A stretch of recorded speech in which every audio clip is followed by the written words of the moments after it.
On va passer à Giroud, les gars. Giroud, ça va être ton moment, Anas. Je vais te laisser commencer. On a le fan club ici de Olivier Giroud. Hein. Il y a le, On est là, exactement. il y a le club tous Gigi, tous Rourou Ah, à la gauche. oui. Je vous laisse commencer sur Giroud, les gars. Sur Foot Mercato, il a eu Regardez-le. 7. Et donc, du coup, on le rappelle, meilleur buteur de l'histoire de cette sélection avec 52 buts. Il passe officiellement devant un certain Thierry Henry, Pas ouf. légende.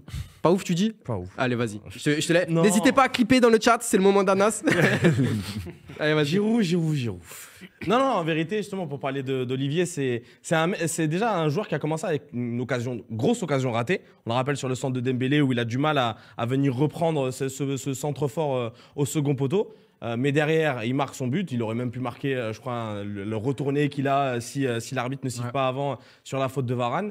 Et même au-delà de ça, quand la Pologne a dominé, son jeu de haut but, il était intéressant parce qu'il permettait de faire remonter tout le bloc.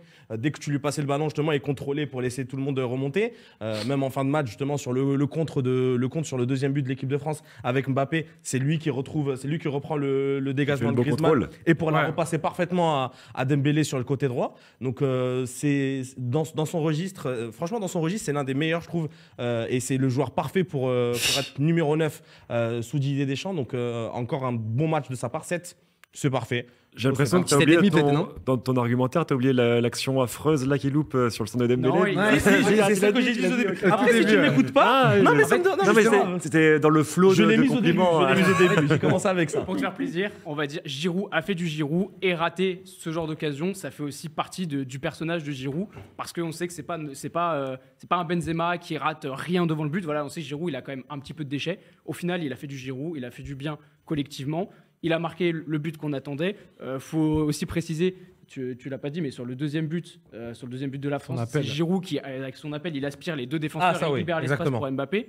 Ça, c'est très important. Giroud a fait du Giroud et que dire de plus? Ce qui est fort en plus, c'est que après ce raté-là, parce que c'est quand même un bon raté. Hein, tout à l'heure, on en parlait. Mais après, c'est pas Lukaku, mais non, mais c'est quand même un raté. C'est pareil pour moi. Le seul truc, c'est que peut-être que face à une sélection plus forte, où il y aura peut-être moins d'opportunités, c'est là où on pourra peut-être. Mais là, sa force, c'est de se relever après. Il aurait pu cogiter pendant 40 minutes. Et puis là, tu vois que c'est lui qui plante. Et puis c'est un sacré but. Giroud sur le trône.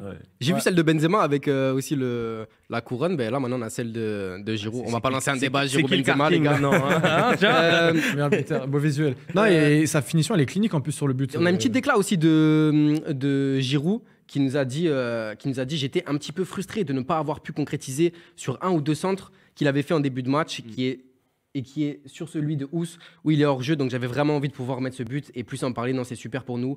Il me trouve bien et c'est que du bonheur. Donc voilà, il avait réagi par rapport à ce petit loupé là dont on parlait à l'instant. Dans les commentaires, on n'est pas d'accord. Hein. J'ai du homme du match, Giroud la légende. Et après, j'ai du Momo 785 qui nous dit Giroud le meilleur buteur. C'est scandaleux. Donc voilà, j'ai aussi du légendaire Giroud. Je pense quand même qu'il mérite le respect. Théo lui aurait mis 8 sur Foot Mercato. Notre Théo. Ouais, il me semble qu'il y en a qu'un. Non, 7, c'est. Oui, 7, 8, c'est bien. Parce qu'après, il n'est pas non plus incroyable dans le reste du match. On a vu des meilleurs matchs. On l'a déjà vu meilleur. Ce qui est intéressant dans la déclat, c'est qu'il parle de sa connexion avec Dembélé. Et on l'a vu sur le match.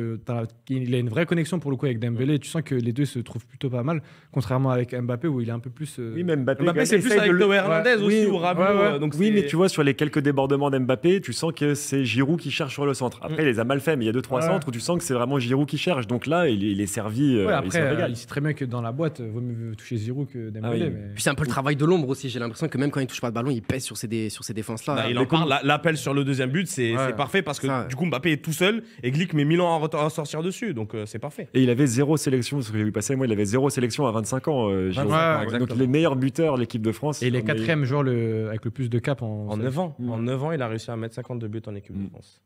Il y a un moment donné dans le match où vous l'aurez mis homme du match avant Mbappé. Avant le doublé d'Mbappé, si ça termine à 1-0, c'est le seul buteur, il nous sort du match le piège. Parce que son premier but aussi, il est pas du tout facile à mettre. Hein. Presque son premier but, en fait, il est plus difficile à mettre que le loupé. Alors est-ce qu'il a fait exprès de la toper comme ça pour la lever?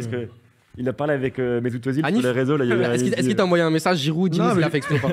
Je le connais très bien et il m'a dit qu'il la ferait pour moi. Non, mais ça se voit que tu sens que la frappe, elle est clairement faite pour que Chesney la récupère pas. D'ailleurs, Chesney sur la sortie, il est un peu. Justement, on en parlait avec Lucas tout à l'heure. Il est pas exempt de tout reproche sur les buts. Ouais.